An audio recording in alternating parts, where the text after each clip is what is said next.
السلام علیکم ورحمۃ اللہ وبرکاتہ۔ رب اشرح لی صدری ویسر لی امری واحلل عقدۃ من لسانی یفقہوا قولی۔ آج ہم سورۃ الفیل کے تعلق سے بات کریں گے۔ سورۃ الفیل یہ در حقیقت سورت محرم کے مہینے میں نازل ہوئی اور 570 عیسوی میں نبی کریم صلی اللہ علیہ وسلم کی پیدائش سے 50 یا 55 روز پہلے کا واقعہ ہے۔ اس واقعہ کو پہلے سمجھ لیں تاکہ ترجمہ بھی سمجھنے میں آسان ہو جائے۔ مختصر طور پہ بیان کروں گی تاکہ بات اچھی طریقے سے سمجھ میں آ جائے۔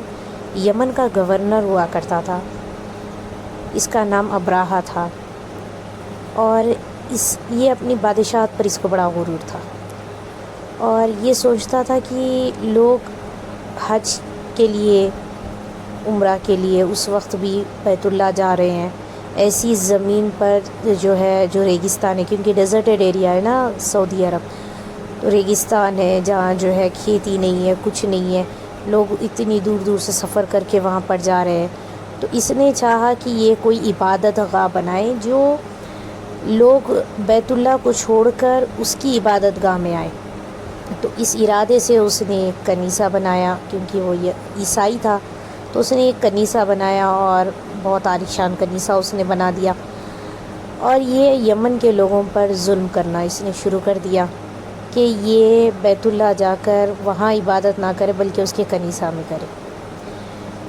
اور عرب کے لوگ کیونکہ اس وقت جاہلانہ دور تھا، لیکن اس کے بعد بھی یہ بیت اللہ کی بڑی عزت کیا کرتے تھے، ابراہیم علیہ السلام کو مانتے تھے، تو بیت اللہ کی بڑی عزت تھی ان کے نزدیک۔ تو ان کو جب پتہ چلا کہ ابراہا نے یہ حرکت کی ہے، تو بتایا جاتا ہے کہ کچھ لوگ وہاں گئے اور گندگی انہوں نے پھیلا دی، اور روایت میں یہ بھی آتا ہے کہ اس کے قریب آگ جلائی گئی تھی، کنیسہ کے قریب، لیکن وہ آگ اس کنیسہ کو لگ گئی اور کافی نقصان ہو گیا اس کنیسہ کا۔ تو جب اس نقصان کو اس نے دیکھا ابراہا نے، تو اس نے ٹھان لیا کہ یہ بیت اللہ کو توڑے گا تاکہ لوگ اس کی عبادت گاہ میں عبادت کریں۔ اس نے بہت بڑا لشکر لے کر ہاتھیوں کا یہ عرب میں داخل ہوا۔ جن جن قبیلے سے یہ گزرتا تھا اس کا لشکر دیکھ کر وہ خود بخود ڈر جاتے تھے، یا کوئی ایسے ہوتے تو جنگ تو لڑتے تھے لیکن ہار جاتے تھے اس سے۔ اور یہ ہوتے ہوتے ہوتے یہ بالکل قریش کے قبیلے کے قریب پہنچ چکا تھا، اور اس نے نبی کریم صلی اللہ علیہ وسلم کے دادا عبد المطلب کے 200 اونٹ اپنے قبضے میں لے لیے، اور اس نے کہلوا بھیجا کہ بیت اللہ کی چابیاں کس کے پاس ہے، ذمہ دار وہ بات کرے۔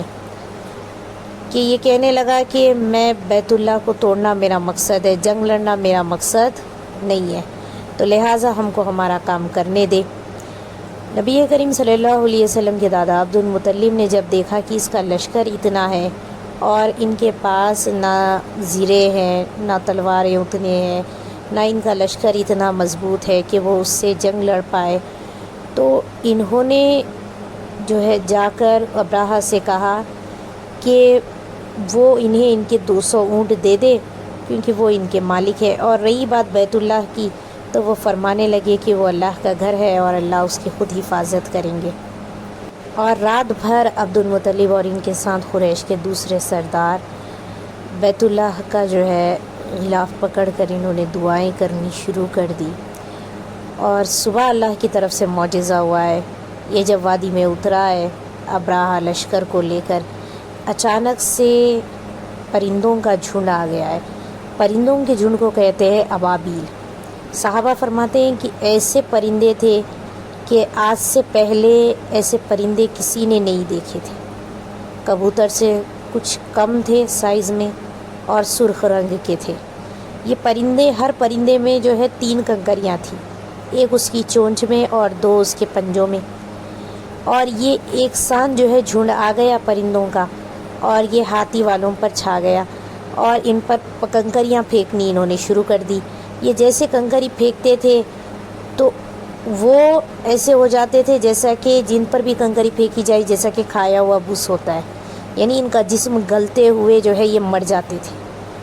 اکثریت تو حاتین کے ساتھ ہی مارے گئے، کچھ تھے جن کو اللہ نے نشانی کے طور پر عرب میں ویسے ہی چھوڑ دیا، جن کے بارے میں صحابہ فرماتے ہیں کہ یہ ہم نے ان کو عرب کی گلیوں میں بھیک مانگتے ہوئے دیکھا ہے۔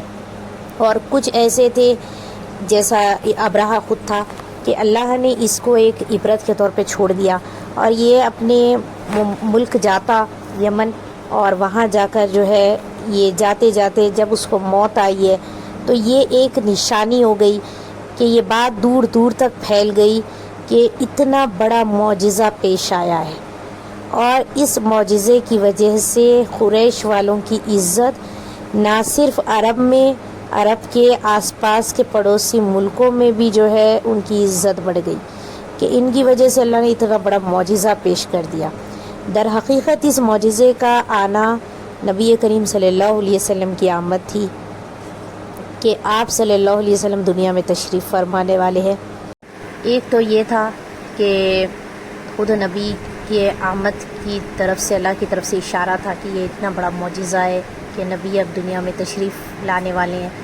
دوسرا، لوگوں کے دلوں میں بیت اللہ کی عظمت برقرار رکھنا تھا کہ اللہ کے گھر کی اہمیت کتنی ہے۔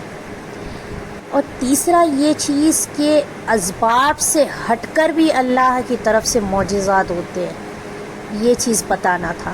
اور یہ معجزات صرف عرب والوں میں نہیں بلکہ عرب کے آس پڑوس ہر جو ہے ممالک میں یہ جو ہے معجزہ پھیل چکا تھا، لوگ اسی کے بارے میں چرچے کیا کرتے تھے، گویا ایسا ہو گیا تھا کہ آنکھوں دیکھا یہ حال بیان ہو رہا ہو۔ اور سورہ فیل کی شروعات اسی سے ہوتی ہے۔ سورۃ الفیل مکیہ، سورہ فیل مکے میں نازل ہوئی ہے۔ بسم اللہ الرحمن الرحیم، شروع کرتی ہوں اللہ کے نام سے جو بے حد مہربان نہایت ہی رحم کرنے والے ہیں۔ الم تر، کیا آپ نے نہیں دیکھا؟ کیف فعل ربک، کس طریقے سے حال کیا آپ کے رب نے باصحاب الفیل، ہاتھی والوں کے ساتھ۔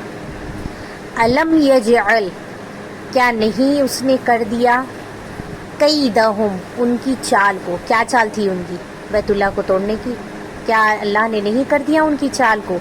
فی تضلیل، غلط، بیکار، وارسلہ، اور کیسے اللہ نے ان کی چالوں کو بیکار کیا؟ وارسلہ، اور اس نے بھیجا، علیہم ان پر، کن پر؟ ہاتھی والوں پر، طیرن، پرندے، ابابیل، جھنڈ کے جھنڈ پرندے بھیجے۔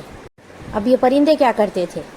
ترمیہم، جو پھینکتے تھے ان پر، کن پر؟ ان ہاتھی والوں پر، بحجارۃ، پتھر، من سجیل، کنکریوں سی پتھر، یعنی کنکری جیسی ہوتی ہے ویسی پتھر، بڑے بڑے پتھر نہیں تھے، کنکریوں والی، ان کنکریوں والے پتھروں سے ہی اللہ نے جو ہے ان تمام کو ہلاک کر دیا۔